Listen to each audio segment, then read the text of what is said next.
আসসালামু আলাইকুম, স্বাগতম সবাইকে ফ্রি অনলাইন স্কুলে। আমি মোহাম্মদ আব্দুল্লাহ আল মামুন। আজকে আমরা আলোচনা করব একাদশ দ্বাদশ শ্রেণীর পদার্থবিজ্ঞান প্রথম পত্রের যেটি চতুর্থ অধ্যায় রয়েছে অর্থাৎ বলবিদ্যা থেকে। বন্ধুরা, এর আগে আমরা বলবিদ্যা নিয়ে আলোচনা করেছি। আমাদের এর আগের লেকচারে তোমরা যারা এখনো দেখোনি অবশ্যই দেখবা, কারণ সেখান থেকে মূলত আমরা পরবর্তী ধাপে যাচ্ছি। সো সেই লেকচারগুলো যদি তোমরা দেখো তাহলে তোমাদের বোঝার অনেক সুবিধা হবে। আজকে আমাদের আলোচ্য বিষয় হচ্ছে জড়তার ভ্রামক। প্রশ্ন হলো যে জড়তা জিনিসটা কি? জড়তা সম্পর্কে আমরা সবাই জানি, তাই না? যে নিউটনের গতিবিদ্যার যে সূত্রগুলো ছিল তার মধ্যে প্রথম সূত্রের যে ধারণা ছিল সেখানে জড়তা জিনিসটা এসেছিল। অর্থাৎ একটা বস্তু যেমন আছে সে তেমন থাকতে চায়, স্থির বস্তু স্থির থাকতে চায়, একটা গতিশীল বস্তু সুষম গতিতে চলতে চায়, তাই না? তো এইটাকে বলতেছি আমরা জড়তা। কিন্তু জড়তার ভ্রামক জিনিসটা বন্ধুরা সম্পূর্ণ ভিন্ন। জড়তার ভ্রামক তাহলে কাকে বলবো? আসলে আমরা দেখে নিই। ধরো এটা একটা বস্তু, এটা একটা অক্ষের সাপেক্ষে বস্তুটা এর চারদিকে ঘুরছে, ঠিক আছে? তো এই বস্তুর অবশ্যই ভর আছে, এবং আমরা কি জানি? আমরা জানি যে বস্তুটা অসংখ্য ক্ষুদ্র ক্ষুদ্র কণা দিয়ে গঠিত। তার মানে প্রতিটা কণার আলাদা আলাদা ভর আছে, তাই তো? আচ্ছা, আমরা এখানে কয়েকটা কণা বিবেচনা করব। এখানে আমরা চারটা কণা বিবেচনা করছি। এটার নামকরণ করলাম M1, এটা M2, এটা M3, আর এটা হচ্ছে Mn। প্রতিটা কণা আবার এই অক্ষটা থেকে একটা নির্দিষ্ট দূরত্বে অবস্থিত। সেই দূরত্বগুলোকে বলতেছি আমরা R1, R2, এটা হচ্ছে Rn, এবং এটা হলো R3। তো বন্ধুরা দেখো, এই দূরত্বটা কিন্তু হচ্ছে লম্ব দূরত্ব, ঠিক আছে? যে কোনো দূরত্ব নিলে আমাদের হবে না। এই বিন্দু থেকে এই অক্ষটার উপর যে লম্বটা অঙ্কন করা যায় সেই লম্ব দূরত্বটাকে বলতেছি আমরা R1। এখন যদি আমরা এই বিন্দুটা জড়তার ভ্রামক বলতে চাই, যে জড়তার ভ্রামকটা আসলে কি? জড়তার ভ্রামক হবে এর ভর এবং এই বিন্দু থেকে অক্ষের অর্থাৎ যার সাপেক্ষে সে ঘুরছে তার দূরত্বের বর্গের গুণফল, ঠিক আছে? তাহলে প্রথম বিন্দুটা যদি আমি জড়তার ভ্রামক বের করতে চাই তাহলে I1 সমান সমান কত পাচ্ছি? M1 R1 স্কয়ার, ঠিক আছে?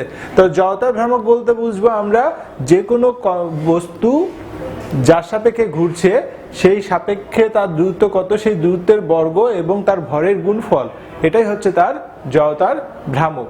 তাহলে বন্ধুরা এখন দেখো যে দ্বিতীয় কণা যেটি রয়েছে তার জন্য যদি আমি I2 বের করতে চাই সেটা কত হবে? M2 R2 square. I3 যদি বের করতে চাই তাহলে M3 R3 স্কয়ার। ঠিক একইভাবে যতগুলো কণা আছে সবগুলো বের করতে পারি। তাহলে IN-টা কত হবে? IN-টা হবে Mn Rn স্কয়ার, ঠিক আছে? তাহলে জড়তার ভ্রামককে আমরা কি দিয়ে প্রকাশ করছি? I দিয়ে প্রকাশ করছি, তাই তো? এর একক কি হবে? যেহেতু ভর এবং দূরত্বের এই দুটো নিয়েই আমাদের জড়তার ভ্রামক, তাহলে দেখো এখানে পাচ্ছি আমরা কেজি মিটার স্কয়ার। অনেকে এটাকে ইনভার্স লিখে, ইনভার্স না, ইনভার্স হলে এটা ভাগ থাকতো, তাই না? এটা যেহেতু গুণ আছে তাহলে কেজি মিটার স্কয়ার, এটা হচ্ছে আমাদের জড়তার ভ্রামক।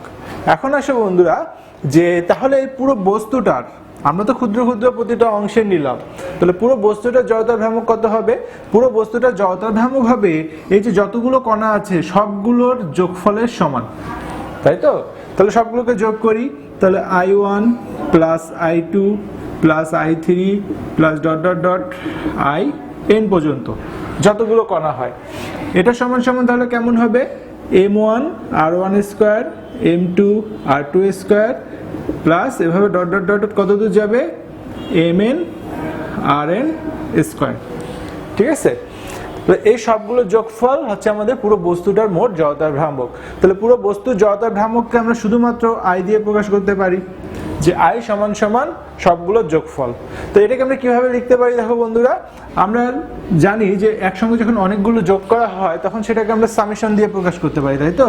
তাহলে সামেশন অফ I, অর্থাৎ যতগুলো I আছে সবগুলোর যোগফল, এটা কত হবে? সামেশন অফ I সমান সমান হবে summation of MI RI square. এখানে I দিয়ে বোঝাচ্ছে যে যতগুলো সংখ্যা আছে সবগুলোর একটা একটা করে বসবে। তার মানে ধরো I ইকুয়াল টু হবে 1, কারণ সর্বনিম্ন একটা বিন্দু থাকতে হবে। কোনো বিন্দু যদি না থাকে, অর্থাৎ কোনো যদি ভর না থাকে, সে তো আমরা কাউন্ট করতে পারবো না, সে তো কিভাবে ঘুরছে সেটাই বুঝতে পারবো না। তাই সর্বনিম্ন হবে i এর মান 1, কত দূর পর্যন্ত হবে n পর্যন্ত। তার মানে কতগুলো m আর স্কয়ার গুণন হবে i থেকে n পর্যন্ত। যদি বলা হতো i = 1 থেকে n = 10 পর্যন্ত, তাহলে আমরা কি করতাম, m1r1 square plus m2r2 square plus m3r3 square করে কত দূর যেত, 10 পর্যন্ত, অর্থাৎ লাস্টেরটা হতো m10 r10 স্কয়ার। ঠিক আছে, তাহলে এভাবে সবগুলো যোগফল মিলে আমরা পুরো বস্তুটা জড়তার ভ্রামক নির্ণয় করতে পারি। ক্লিয়ার? ঠিক আছে, এখন দেখো বন্ধুরা, আমরা সবাই একটা জিনিস শিখে আসছি, সেটা হচ্ছে ভর কেন্দ্র বা ভার কেন্দ্র, তাই না? ভর কেন্দ্র আর ভার কেন্দ্র যদিও দুটো ভিন্ন জিনিস। ভর কেন্দ্র জিনিসটা হচ্ছে যে এই যে বস্তুটা আছে, এই বস্তুটার সম্পূর্ণ ভর একটা বিন্দুতে ক্রিয়া করে, যে বিন্দুতে ক্রিয়া করবে সেই বিন্দুটাকে বলতেছি আমরা ভর কেন্দ্র। ঠিক আছে, আবার এই পুরো বস্তুটাকে পৃথিবী আকর্ষণ করছে না, পৃথিবী আকর্ষণ করছে শুধুমাত্র একটা বিন্দুকে, সেই বিন্দুটার নাম হচ্ছে ভর কেন্দ্র।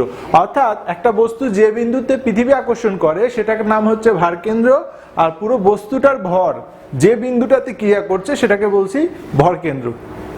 তোমরা লক্ষ্য করে দেখবা একজন মানুষের ভর কেন্দ্র কোথায়।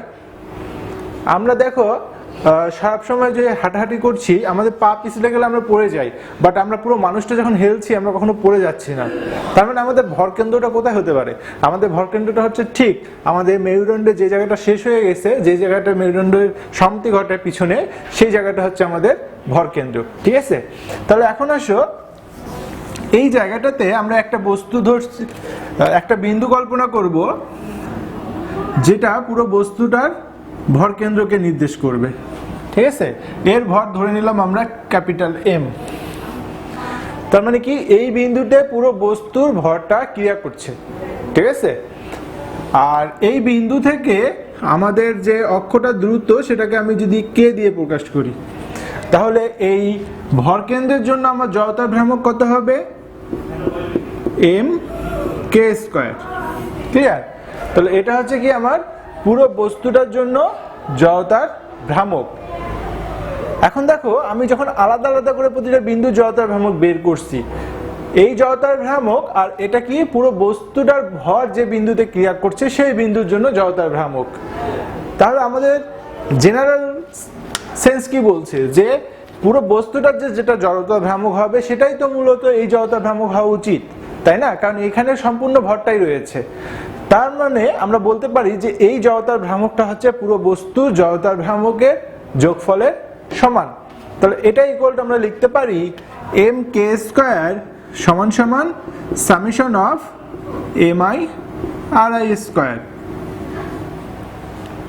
ঠিক আছে, এখন আসো বন্ধুরা, যদি এখান থেকে আমি k এর মানটা বের করি, অর্থাৎ এই ভর কেন্দ্রটা অক্ষ থেকে কত দূরে অবস্থিত, সে k এর মান কেমন হবে?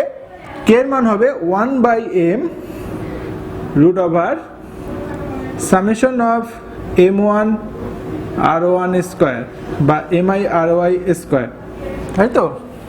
এই জিনিসটা আসবে। তার মানে এখান থেকে আমরা বুঝতে পারছি যে একটা বস্তুর যে জড়তার ভ্রামক, সেই জড়তার ভ্রামকটার প্রতিটা বিন্দু হিসেবে যদি আমি কাউন্ট করি, সেটা যদি আমার পুরো বস্তুটার যেটা ভরকেন্দ্র, সেই ভরকেন্দ্রের সাপেক্ষে জড়তার ভ্রামকের সমান হয়, তাহলে এই যে দূরত্বটা রয়েছে ভরকেন্দ্র থেকে অক্ষের দূরত্বটা, এটা একটা বিশেষ নাম বহন করে বা এটা একটা বিশেষ সংকেত বহন করছে। হ্যাঁ, এর নাম হচ্ছে চক্রগতির ব্যাসার্ধ। ঠিক আছে, তাহলে এই কেটাকে আমরা কি বলছি? চক্রগতির ব্যাসার্ধ। এর একক কি হবে? যেহেতু ব্যাসার্ধ, তার মানে এর একক হচ্ছে মিটার। ঠিক আছে, তাহলে চক্রগতির ব্যাসার্ধ বলতে আমরা বুঝতেছি যে যদি একটা বস্তুর ভরকেন্দ্র থেকে আমরা এই জড়তার ভ্রামক বের করি, তাহলে সেই জড়তার ভ্রামক যদি পুরো বস্তুর প্রতিটা অংশের আলাদা আলাদা জড়তার ভ্রামকের যোগফলের সমান হয়, তাহলে ওই ভরকেন্দ্র থেকে অক্ষের দূরত্ব যেটা, সেটাকে বলতেছি আমরা চক্রগতির ব্যাসার্ধ। ক্লিয়ার?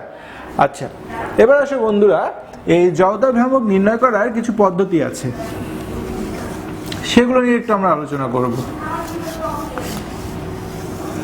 জড়তার ভ্রামক নির্ণয়ের জন্য মূলত আমরা দুটো উপপাদ্য প্রয়োগ করে থাকি। উপপাদ্য দুটো হচ্ছে, প্রথম উপপাদ্যটাকে বলতেছি আমরা লম্ব অক্ষ উপপাদ্য। ঠিক আছে, লম্ব অক্ষ উপপাদ্য। তাহলে আসো এখন লম্ব অক্ষ উপপাদ্য জিনিসটা কি, বা এটা দিয়ে আমরা কিভাবে জড়তার ভ্রামক কাউন্ট করতে পারছি। ঠিক আছে, আচ্ছা, লম্ব অক্ষ যেহেতু বলছে, বোঝাই যাচ্ছে যে যেই অক্ষের সাপেক্ষে সে ঘুরছে সেই অক্ষটা কি হবে, লম্ব। ঠিক আছে, আচ্ছা, আমরা এরকম ত্রিমাত্রিক স্থানাঙ্ক ব্যবস্থা সবাই দেখেছি, তাই না, যেখানে সবাই পরস্পর লম্ব হয়ে থাকে।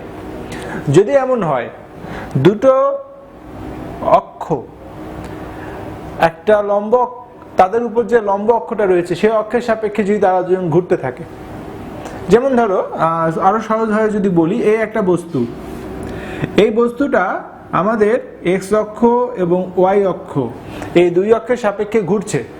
ঠিক আছে, তাহলে এর জড়তার ভ্রামক কত হবে, এক্স অক্ষের সাপেক্ষে একটা পাবো আই এক্স, ওয়াই অক্ষের সাপেক্ষে যেটা পাবো সেটা হচ্ছে আই ওয়াই।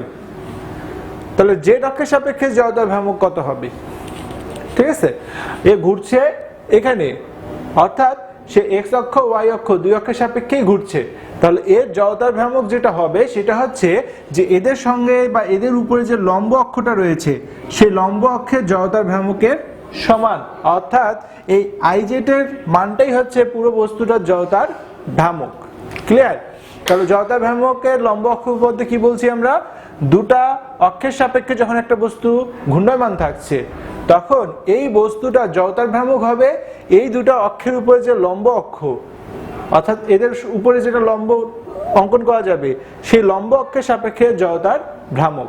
তাহলে দেখো এখানে আই এক্স হচ্ছে আমাদের এক্স অক্ষের সাপেক্ষে জড়তার ভ্রামক, আই ওয়াই হচ্ছে ওয়াই অক্ষের সাপেক্ষে জড়তার ভ্রামক, কিন্তু কার্যকর জড়তার ভ্রামক কোনটা, সেটা হবে আইজেড।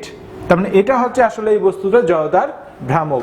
এখন এই আইজেড কিভাবে নির্ণয় করব, এই আইজেড নির্ণয় করার নিয়ম হচ্ছে আইজেড সমান সমান হবে I X plus I Y.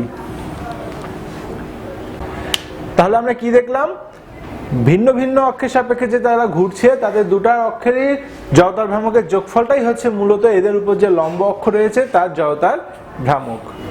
তাহলে বন্ধুরা এভাবে আমরা লম্ব অক্ষ উপপাদ্য প্রয়োগ করে এরকম যখন দ্বিমাত্রিক কোনো ব্যবস্থা চলে আসবে তখন খুব সহজেই তার জড়তার ভ্রামকটা নির্ণয় করতে পারছি। ঠিক আছে, তাহলে এটা হচ্ছে আমাদের প্রথম উপপাদ্য, যেটা হচ্ছে লম্ব অক্ষ উপপাদ্য নামে আমরা নামকরণ করছি। এবার আসে বন্ধুরা দ্বিতীয় উপপাদ্য, যেটা যেহেতু এটার নাম লম্ব তার মানে বুঝতেই পারতেছ দ্বিতীয়টা অবশ্যই সমান্তরাল হবে, তাই না? হ্যাঁ, দ্বিতীয়টা হচ্ছে আমাদের সমান্তরাল অক্ষ উপপাদ্য। তাহলে দ্বিতীয় উপপাদ্যটার নাম হচ্ছে সমান্তরাল অক্ষ উপপাদ্য। তার মানে দুটো অক্ষ থাকবে যারা পরস্পর সমান্তরাল হবে, তাই তো? একটা অক্ষ তো নিজে নিজে সমান্তরাল হতে পারে না। তাহলে এরকম একটা আমরা সিচুয়েশন দেখি, এটা ধরো একটা অক্ষ এ বি, এই এ বি অক্ষের সাপেক্ষে এই বস্তুটা ঘুরছে, যার ভর হচ্ছে এম। ঠিক আছে, এ বি অক্ষের সাপেক্ষে এম ভরের একটা বস্তু কি করছে, চারদিকে ঘূর্ণায়মান রয়েছে। এখন দেখো যদি এর আমরা ভর কেন্দ্র নিয়ে কাজ করি, ভর কেন্দ্র ঠিক না, আসলে ভার কেন্দ্র ধরে নিলাম, এর ভার কেন্দ্র এই বিন্দুটা জি বিন্দু। ঠিক আছে, তাহলে এই ভার কেন্দ্র দিয়ে যদি আমরা এ বি অক্ষটা সমান্তরাল একটা সরলরেখা অঙ্কন করি বা একটা অক্ষ কল্পনা করি, তাহলে এই দুটো অক্ষকে বলবো আমরা পরস্পর সমান্তরাল অক্ষ।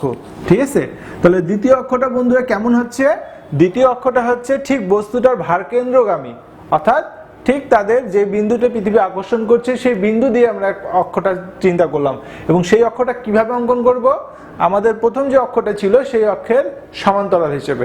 অনেকটা বন্ধুরা এরকম যে পৃথিবী যে ঘুরছে, ঠিক আছে, পৃথিবী নিচ অক্ষের উপর চারদিকে ঘোরে, আবার পৃথিবী সূর্যের চারদিকে ঘুরছে। তার মানে এরকম ঘূর্ণনশীল বস্তু এটা, যে নিজের অক্ষের উপরে এভাবে ঘুরছে আবার সে চারদিকে ওইভাবে ঘুরে আসছে। ঠিক আছে, তাহলে এই অক্ষের চারদিকে সে ঘুরছে, আবার সে তার নিজের অক্ষের উপর অর্থাৎ তার ভরকেন্দ্র দিয়ে যে অক্ষ আছে সেই অক্ষের উপরেও ঘুরছে। এরকম একটা বস্তু জড়তার ভ্রামক কিভাবে নির্ণয় করব? আচ্ছা, এখন আসো বন্ধুরা, ফার্স্ট অফ অল যে এখানে যে আমার ভারকেন্দ্রটা রয়েছে, এই ভারকেন্দ্রের সাপেক্ষে যে বস্তুটা ঘুরছে তার জড়তার ভ্রামক কেমন হবে? তার জড়তার ভ্রামক ধরে নাও হচ্ছে আই জি। ঠিক বস্তুটার ভারকেন্দ্র দিয়ে যে জড়তা ভ্রামক পাচ্ছি। এখন এই দুইটি সমান্তরাল সরলরেখার মধ্যবর্তী দূরত্বকে আমরা নামকরণ করলাম এইচ দিয়ে। ঠিক আছে, দুটো যে সমান্তরাল সরলরেখা তাদের মধ্যবর্তী দূরত্ব হচ্ছে এইচ, এবং এই ভারকেন্দ্রগামী যে অক্ষ তার সাপেক্ষে জড়তা ভ্রামক হচ্ছে আইজি। তাহলে এই যে এবি অক্ষ রয়েছে, এই এবি অক্ষের সাপেক্ষে জড়তা ভ্রামকটা কেমন হবে সেটা এখন আমাদের দেখার বিষয়। তাহলে জড়তা ভ্রামক আই সমান সমান এর যে নিজ অক্ষের সাপেক্ষে বা এই ভারকেন্দ্রগামী সরলরেখার সাপেক্ষে জড়তার ভ্রামক আছে সেটা প্লাস এম এইচ স্কয়ার। দেখো এমটা কি, পুরো বস্তুটার ভর, আর এইচটা কি, এখানে কিন্তু বলতে হবে যে এইচটা দুই অক্ষের মধ্যবর্তী দূরত্ব। এটা বলা যাবে না এইচটা কোনো একটা বিন্দুর দূরত্ব।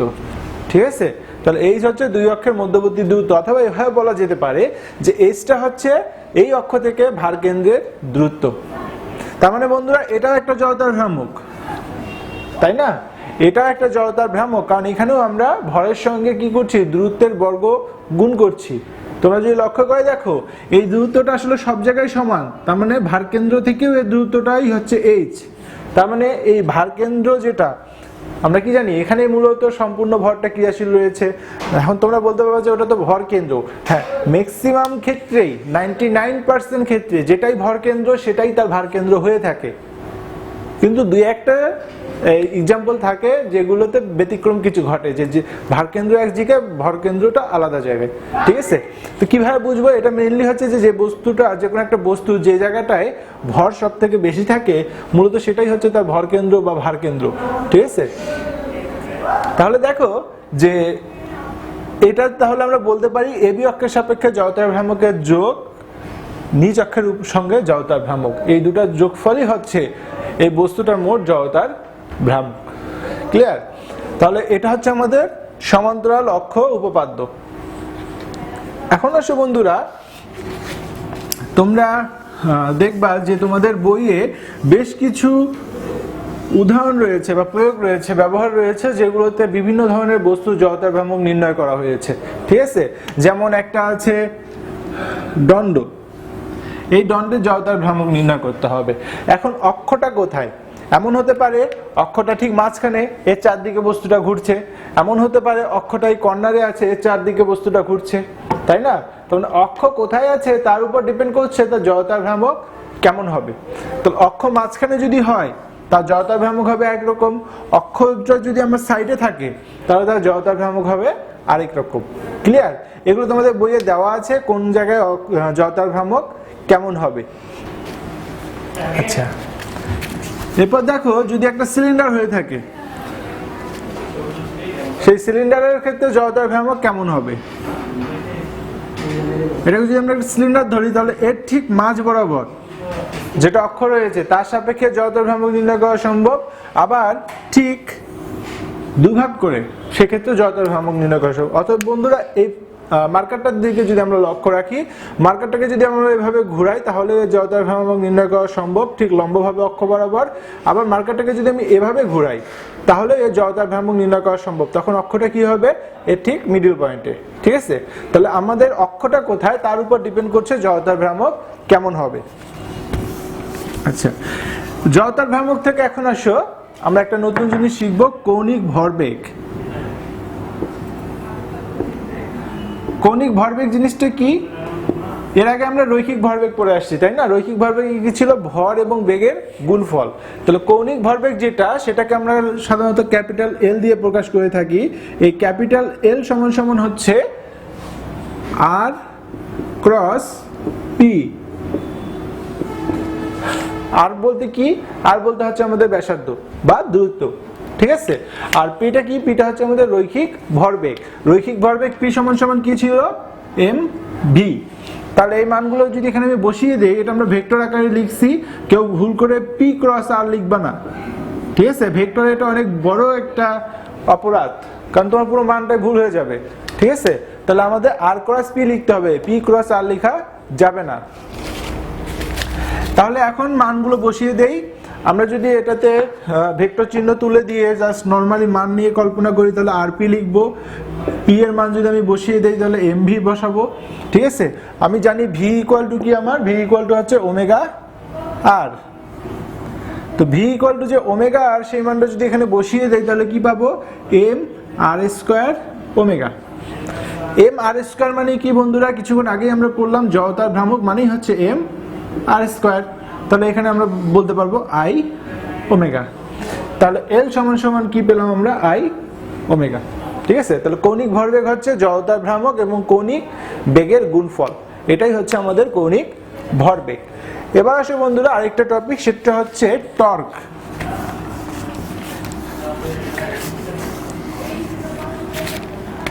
টর্ক, টর্ক জিনিসটা কি, ধরো এটা একটা বস্তু, আমি এর এই প্রান্তে যদি বল প্রয়োগ করি, ঠিক আছে, ধরো এফ বল প্রয়োগ করলাম, তো বস্তুটা কি এভাবে ঘুরবে, জাস্ট এর চারদিকে ঘুরে আসবে না। আমি যখন এ বস্তুটাকে বল প্রয়োগ করব এ বিন্দুতে, ঠিক বি বিন্দুতে একটা বিপরীত বল ক্রিয়া করবে। তোমরা লক্ষ্য করো যে কোনো জায়গায়, যেমন এই মার্কারটাকে আমি যদি এখানে বল প্রয়োগ করি, এই দিকটা কেন ঘুরছে, এমন হওয়া উচিত ছিল যে চারদিকে ভাবে ঘুরে আসবে, সেটা ঘুরে আসছে না।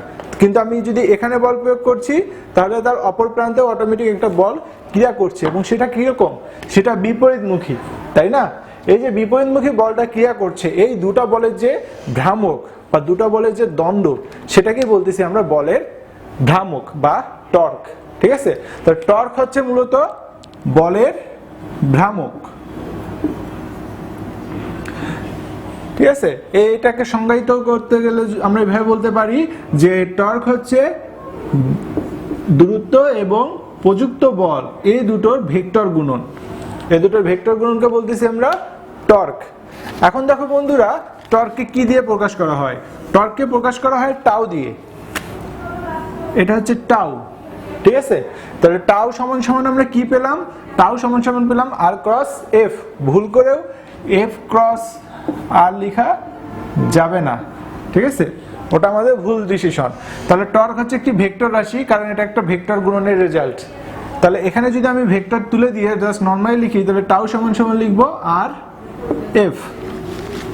আচ্ছা, এখন আসো বন্ধুরা, এফ সমান সমান কি, আমরা বল জানি, বল মানে কি, এফ সমান সমান এম এ।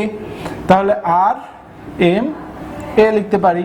এ মানে কি, এ মানে হচ্ছে ত্বরণ, ত্বরণ সমান সমান আমরা জানি এ ইকুয়াল টু আলফা আর। তাহলে এই মানটা এখানে বসিয়ে দাও, তাহলে M R square alpha. M R square মানে আবার আমরা জানি যে এটা হচ্ছে জড়তার ভ্রামক, তাহলে এটা সমান সমান লিখতে পারি আই আলফা। তাহলে টর্ক সমান সমান হচ্ছে আই আলফা, অথবা এটাও রেখে দেওয়া যায়, কিন্তু এটা আমরা অতটা ব্যবহার করব না, আমরা ব্যবহার করব টর্ক সমান সমান আই আলফা অথবা আর ইন্টু এফ। ক্লিয়ার? তাহলে এটা ছিল বন্ধুরা আমাদের টর্ক। তাহলে দেখো এখন যে আমরা যে টর্ক পেলাম, এই টর্কটার সঙ্গে কি কি গুণন অবস্থায় আছে, জড়তার ভ্রামক এবং কৌণিক ত্বরণ। আচ্ছা বন্ধুরা, বল যাকে বলে, বলের সূত্রটা কি ছিল, F equal to M A. এটা কি ছিল, ত্বরণ, এটা ছিল রৈখিক ত্বরণ, আর এখানে আলফা হচ্ছে কৌণিক ত্বরণ। তাহলে এখানে কি কাজ করছে, ভর, আর এখানে আছে জড়তার ভ্রামক। এবার দেখো ভরবেগ সমান সমান কি ছিল, এম ভি। আমরা একটু আগে কৌণিক ভরবেগ সমান সমান পেলাম আই ওমেগা। তো এখানেও বেগ ছিল, এখানেও বেগ আছে, কৌণিক বেগ, আর এখানে যেটা ভর আছে এখানে সেটা কি আছে, জড়তার ভ্রামক। তাহলে আমরা এখানে এই দুটো উদাহরণ থেকে দেখতে পারি যে যেখানে জড়তার ভ্রামক কৌণিক গতির ক্ষেত্রে বা ঘূর্ণনশীল বস্তুর ক্ষেত্রে রৈখিক বস্তুতে ঠিক সেই জায়গাটা কে অবস্থান করছে, সেই জায়গাটা অবস্থান করছে ভর। তার মানে আমরা বলতে পারি যে ভর এবং জড়তার ভ্রামকের মধ্যে অবশ্যই একটা সম্পর্ক আছে। সেই সম্পর্কটা কি, সেটা হচ্ছে যে রৈখিক গতিতে ভরের যে ভূমিকা বা ভর যে দায়িত্ব পালন করছে, কৌণিক গতিতে সেই দায়িত্বটা কে পালন করছে, জড়তার ভ্রামক। ঠিক আছে? তার মানে আমরা এভাবে বলতে পারি যে বল রৈখিক গতিতে যে ভূমিকা পালন করে, অর্থাৎ রৈখিক গতিতে বেগের পরিবর্তন করতে আমরা যে এটা প্রয়োগ করতাম সেটা হচ্ছে বল, কিন্তু কৌণিক গতির ক্ষেত্রে সেই জায়গাটাকে দখল করছে টর্ক। তাহলে কৌণিক গতির জন্য আমরা যদি কোনো বস্তুর বেগের পরিবর্তন করতে চাই, অর্থাৎ কৌণিক বেগের পরিবর্তন করতে চাই, তাহলে সেখানে আমাদেরকে প্রয়োগ করতে হবে টর্ক। ক্লিয়ার? তো বন্ধুরা, এই ছিল আমাদের জড়তার ভ্রামক নিয়ে আলোচনা। আশা করি তোমাদের কারো কোনো প্রবলেম নেই। যদি কোনো প্রবলেম থেকে থাকে অবশ্যই কমেন্ট করে জানাবা। আর আমাদের এই পরবর্তীতে যে নেক্সট লেকচার আসবে অবশ্যই সেটা দেখার সবাইকে আমন্ত্রণ রইল। আর আমাদের ভিডিওগুলো ভালো লাগলে অবশ্যই বেশি বেশি করে শেয়ার করবা, এবং আমাদের চ্যানেলটি যারা এখনও সাবস্ক্রাইব করনি অবশ্যই সাবস্ক্রাইব করবা, ঠিক আছে? তো বন্ধুরা, আবার আমাদের নতুন কোনো টপিকস নিয়ে তোমাদের সামনে হাজির হব, নতুন কোনো আলোচনা নিয়ে কথা হবে। ততদিন সবাই সুস্থ থাকো, ভালো থাকো, আল্লাহ হাফেজ।